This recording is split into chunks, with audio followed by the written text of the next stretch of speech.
Hi, here is Liprandi and this is Optimus Prime from the Transformers toy line produced by Hasbro in 1984.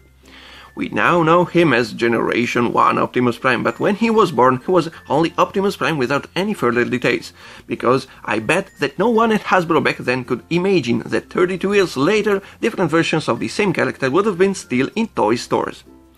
This is the original box, and it's not in great shape, but still is nice to look at it. There are some interesting pictures here on the box. We can see several different playing modes of the included toy, and up here we can see pictures of different stages of the transformation. Here on the back there is a cool box art. And in this art we can also notice some interesting details, such as the fact that Megatron is just a tiny figure back there. That's because when this box was conceived, most of the main characters and of the Transformers universe still had to be invented. There is also a nice graph about all the life stats of our character Optimus Prime, and in the box we get a translucent piece of red plastic to help us translate this graph. It's nice. And here also we can read a small bio for our leader of the Autobot, because back then when this toy came out no one knew who the Transformers were. Actually, this toy was not an original creation by Hasbro. All the first Transformers were modified and rebranded versions of pre-existing Japanese toys from several different toy lines, and the leader of the Autobots was born as Battle Convoy from the Diaclone Carlobot series, made by Takara in 1983. The Diaclone were a line of very small tiny minifigures with articulated arms and legs, die-cast metal torso and small magnets under their feet. And for such figures Takara made a wide range of super cool transforming and motorized vehicles and playsets, with cool gimmicks involving such magnets. The Carlobot series was an innovative subline created by the genius of the creative design team formed by Hiroyuki Obara, Shoji Kawamori and Kojin Ono, where real-life existing vehicles and cars could transform into giant walking robots driven by human pilots. Eventually most of these vehicles became Transformers. These were super cool toys, with die-cast metal parts and chrome parts and rubber tires. Hasbro just saw all of their potential. So Hasbro gathered all these super cool Japanese toys and hired comic book legends Jim Shooter and Dennis O'Neil to build a backstory for the Transformers. And actually, Dennis O'Neil himself came up with the name Optimus Prime. The car mode for Optimus Prime is a white Freightliner truck from the 70s. It's a very nice model with die-cast metal parts, chromed parts and rubber tires. It rolls really nicely. Since this was one of the very first toys in the Transformers line, and the toy line itself still had to stabilize, many different versions and variants of the G1 Optimus Prime can be found. Basically, we can say that Hasbro brought more and more modifications over the original Japanese release in time, so you can distinguish all the different variants of Optimus Prime by how similar they still are to the original Japanese Battle Convoy. It's a very nicely detailed model. Sadly, ours is in played with conditions, and the stickers are a little bit of a mess, but the chrome parts are still in nice shape. We can still open the cockpit up, and inside there are two seats for two Diaclone minifigures that Hasbro removed from the toy line. Over the years, several reissues of this toy have been made. You can recognize them by the shortened exhaust pipes right here on the back, which were much longer on the original release, which is the one that I have in my hands.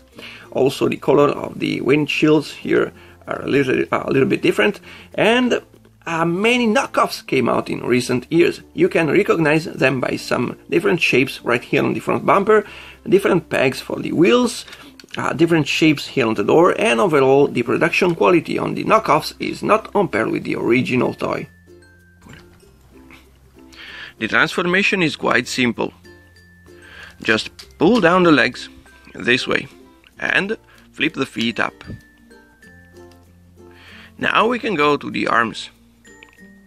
We've got to rotate outwards the forearms in this way. Then we've got to slide backwards a little bit the upper part of the arms in this way, and then rotate them outwards. And the same on the other side. Slide it backwards and then rotate. And now we still have to flip the head up in this way. The last passage will be to insert the fists in the holes on the forearms. And this is Optimus Prime in robot mode. It's roughly a 6 inches tall action figure, maybe something more. And he's got some points of articulation.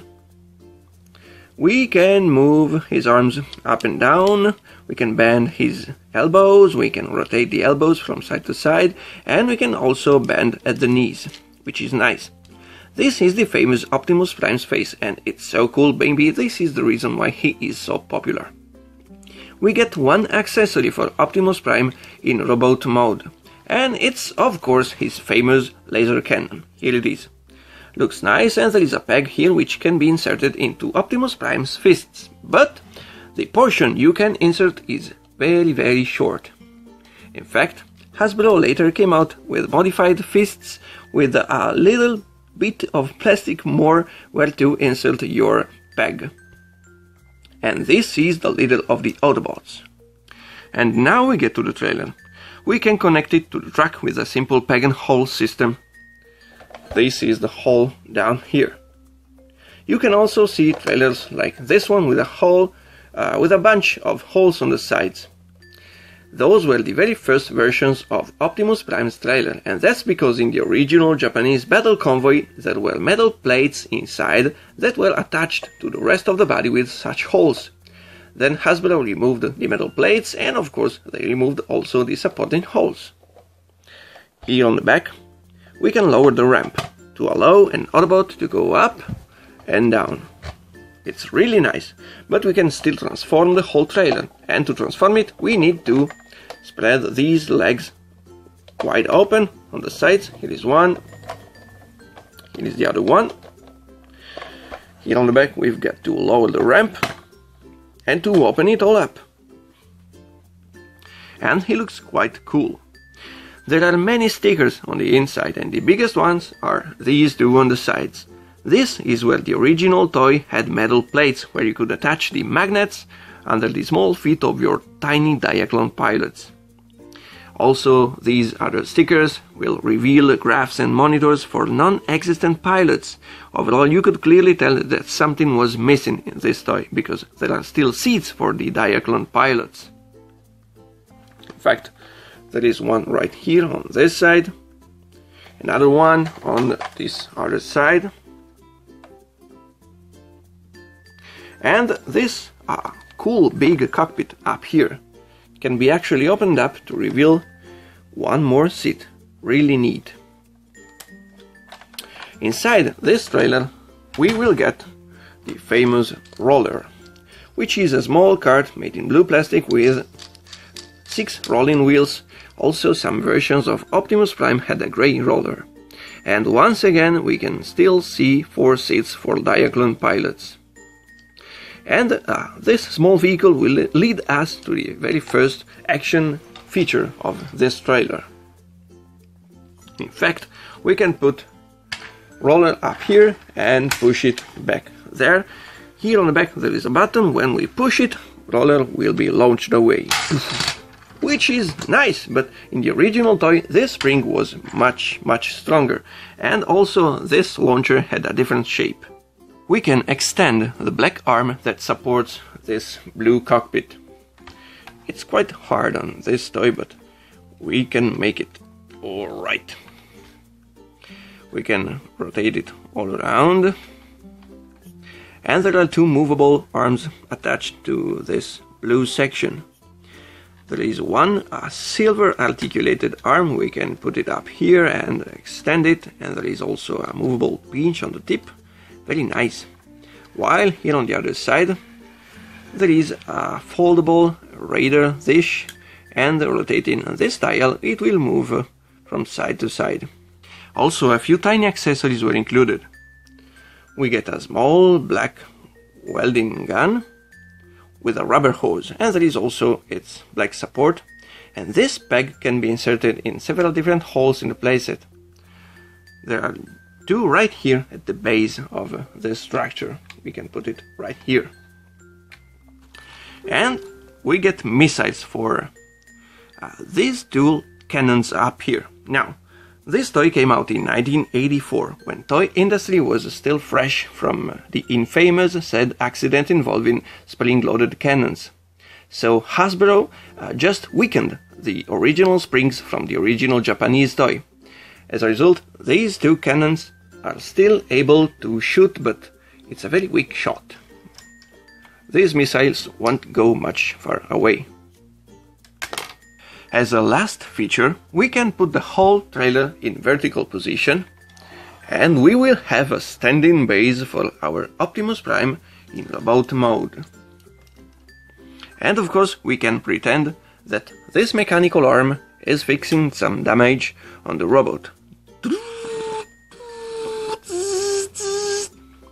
Nice! And that's it, the very first Optimus Prime, the leader of the Autobot. It's a wonderful toy, and it won't be difficult to understand why he is still so popular. Sadly, we don't have the original Japanese battle convoy, but it's a ridiculously expensive toy. If you liked this video, please share it, subscribe and hit the like button. Ciao!